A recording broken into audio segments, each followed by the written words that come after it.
Bonjour André Merlin. Bonjour. Merci beaucoup d'être avec nous. Peut-être une première question sur l'actualité, sur cette panne géante qu'ont connue l'Espagne, le Portugal et une partie du sud de la France.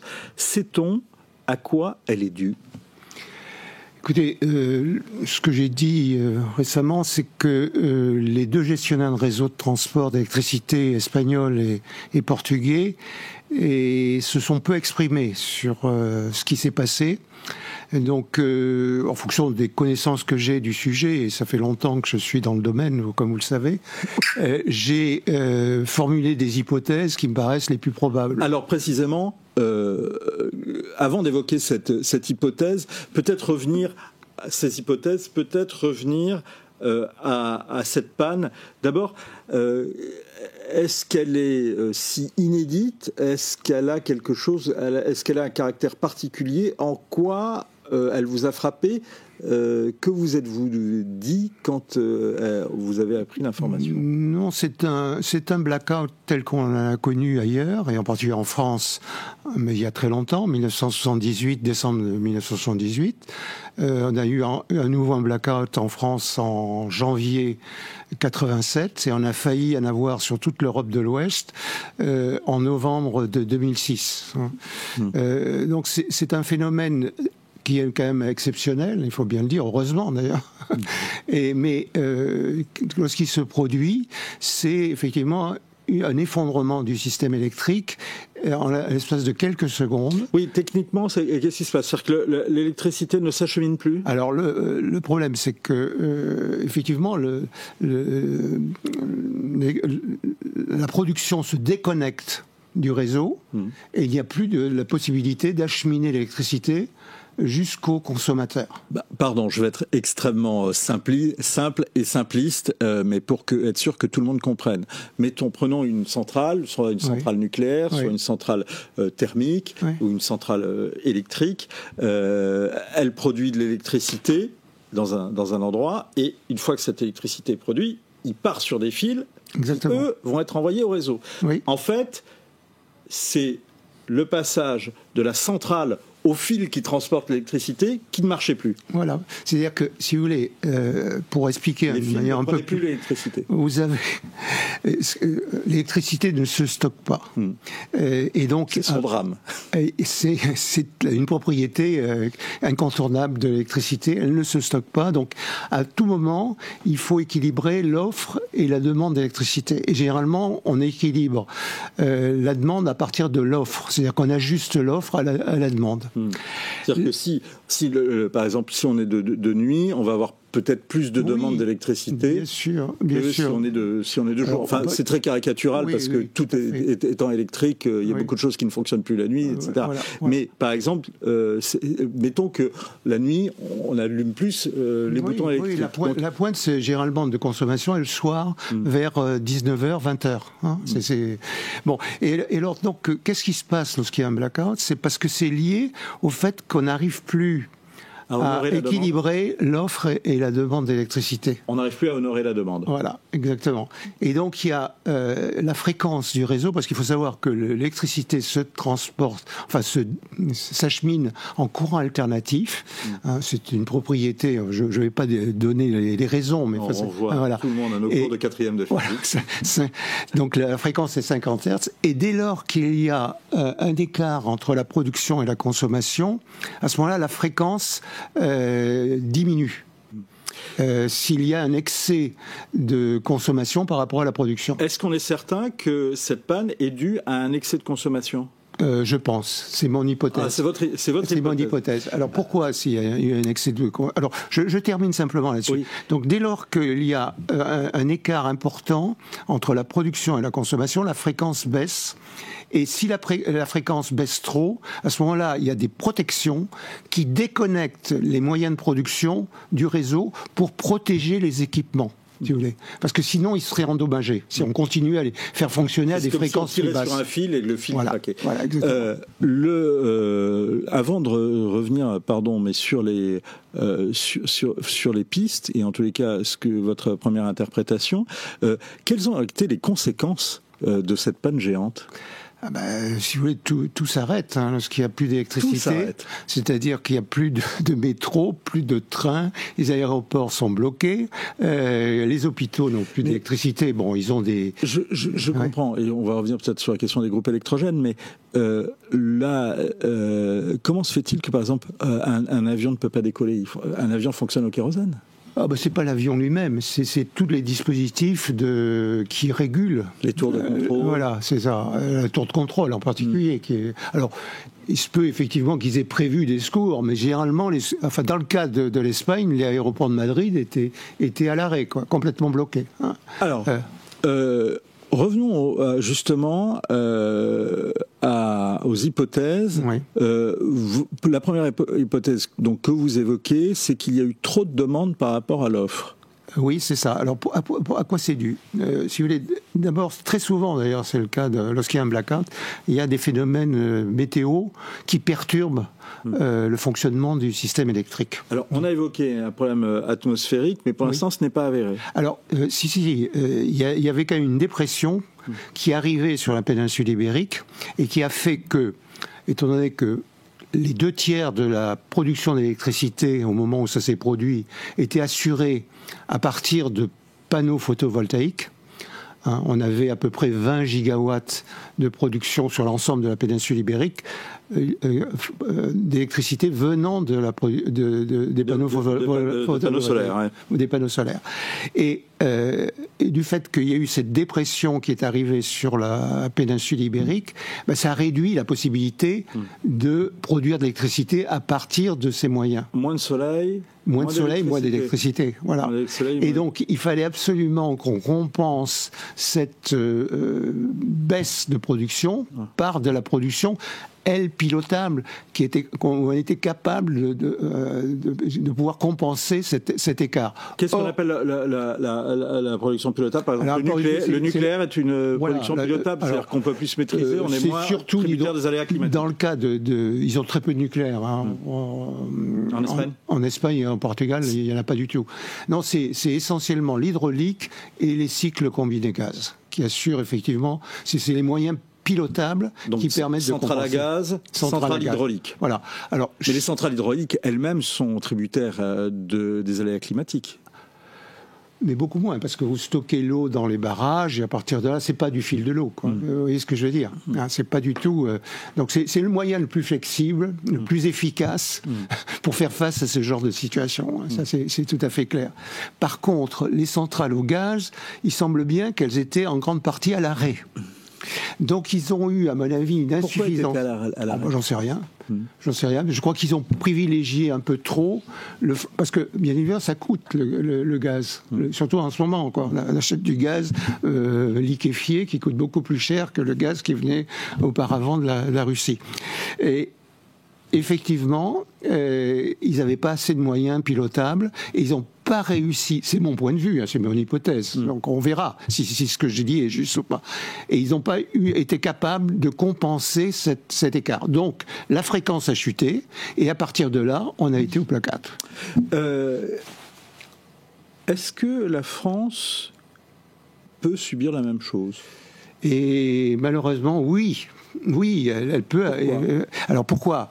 Parce qu'effectivement... Parce qu'on a quand même, nous, on a de l'énergie pilotable. On a beaucoup plus de centrales nucléaires, par exemple. Oui, tout à fait. Mais si vous voulez, comme j'ai dit tout à l'heure, il y a eu 2 blackouts en France. Et on a failli en avoir un 3e. Alors, il y a 2 manières d'avoir un blackout. L'origine du blackout peut être en France, mais il peut être aussi ailleurs. Et notamment en Allemagne, parce qu'on est quand même très interconnecté avec l'Allemagne.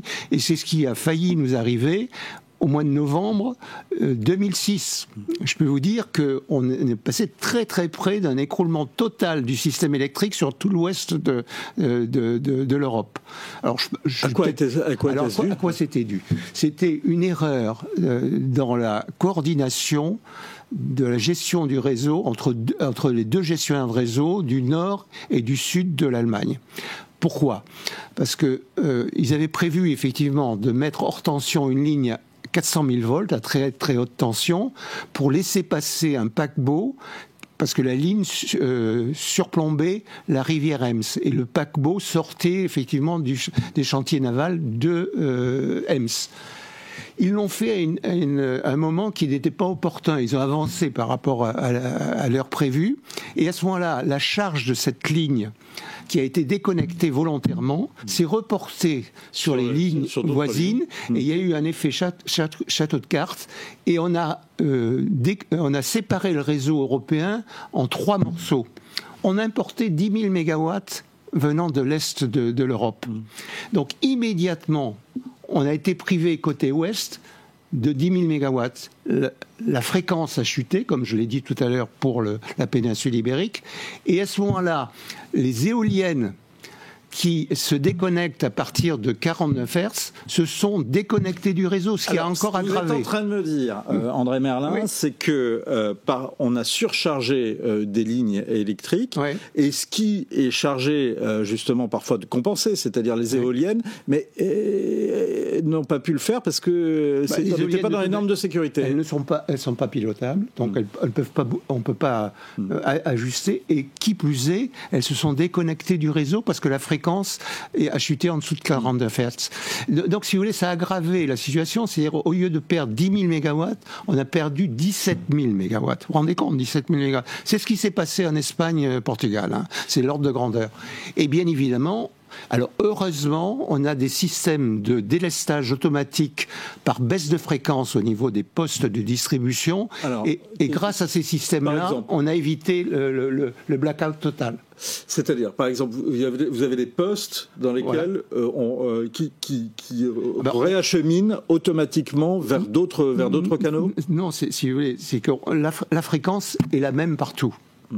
Et au niveau d'un poste de distribution, on constate cette baisse de fréquence, et à partir de là, on donne un signal de coupure à des clients non prioritaires. Ah oui, donc ça veut dire que certains clients finaux sont vus priver d'électricité pour éviter que toute l'Europe soit en blackout. Voilà, tout à fait. Pourquoi une partie du sud de la France a subi la même chose? Alors là, tout d'ailleurs, il faut minimiser, c'était uniquement le Pays Basque. Oui. On salue tous nos téléspectateurs qui nous regardent du Pays Basque. Que la coupure a pas duré très longtemps et qu'on a repris très, très rapidement l'alimentation du Pays Basque.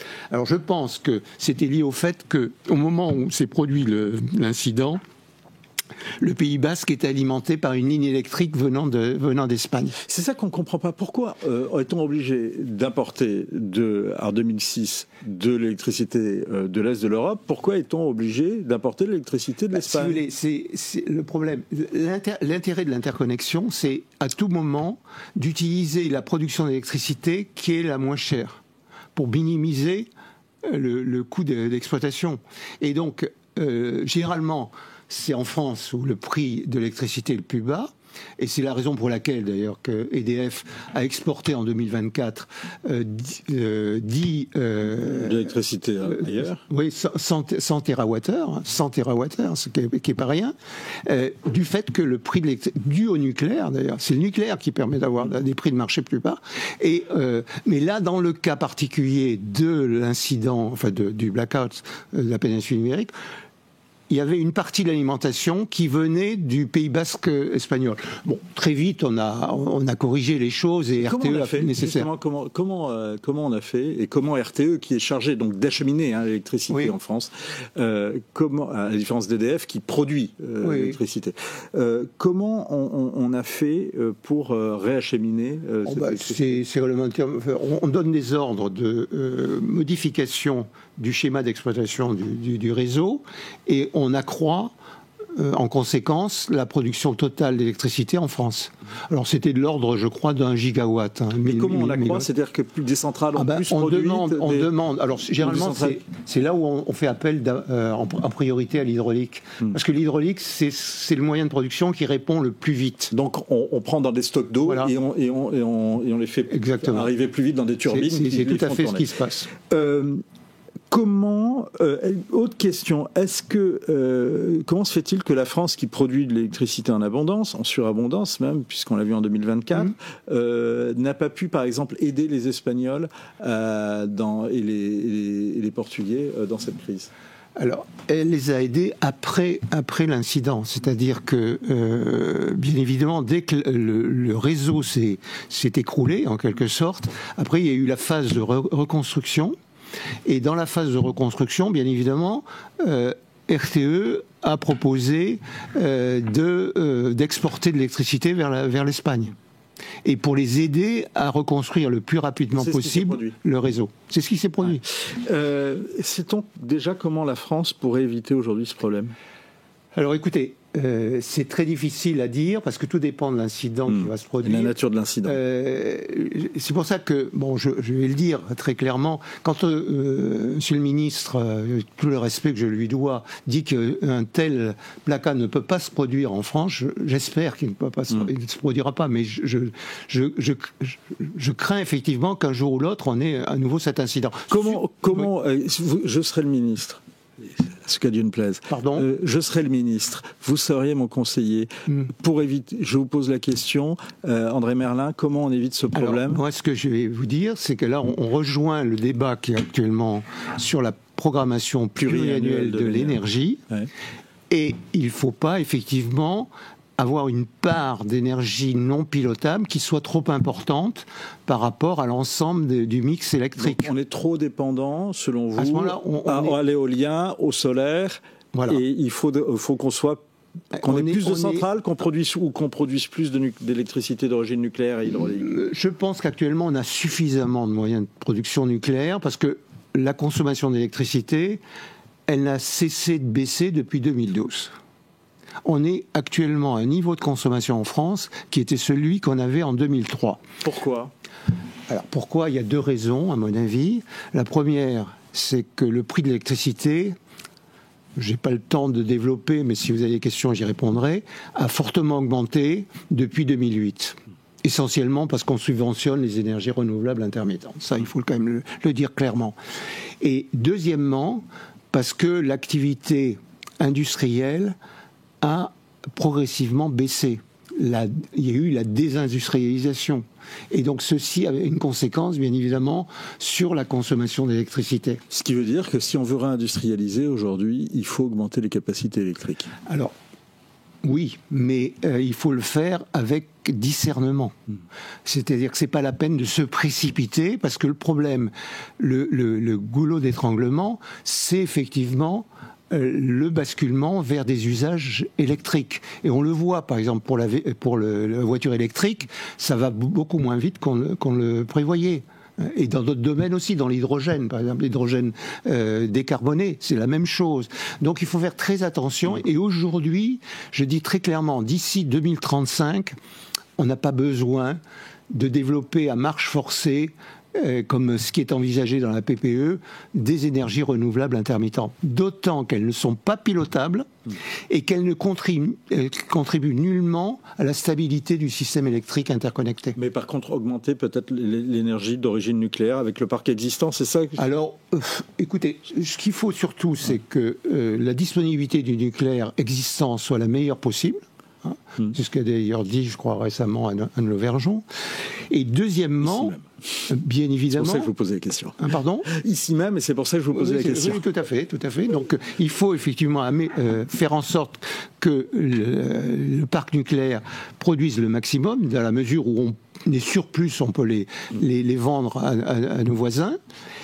Et puis, il faut également avoir de la flexibilité sur la manière de gérer le mix électrique. Et qu'est-ce que ça veut dire ? Ça veut dire qu'au lieu de faire encaisser au nucléaire les variations liées aux énergies renouvelables intermittentes qui sont dépendantes de la météo, il faut, à mon avis, si c'était possible, construire de nouvelles centrales hydrauliques, notamment des stations de pompage. C'est le meilleur moyen.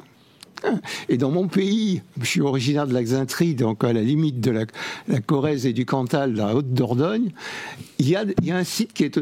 Malheureusement, actuellement, on est coincé par une directive. Il faut qu'on sorte de cette situation. On va en parler justement peut-être avec l'excès des normes et des agences qui sont chargées de les faire respecter. Merci beaucoup André Merlin, et merci de nous avoir précisément éclairé ce que vous avez su faire pendant autant d'années à la tête de RTE que vous avez fondé, qui est donc l'organisme, qui est l'entreprise qui est chargée d'acheminer l'électricité en France et hors de France d'ailleurs.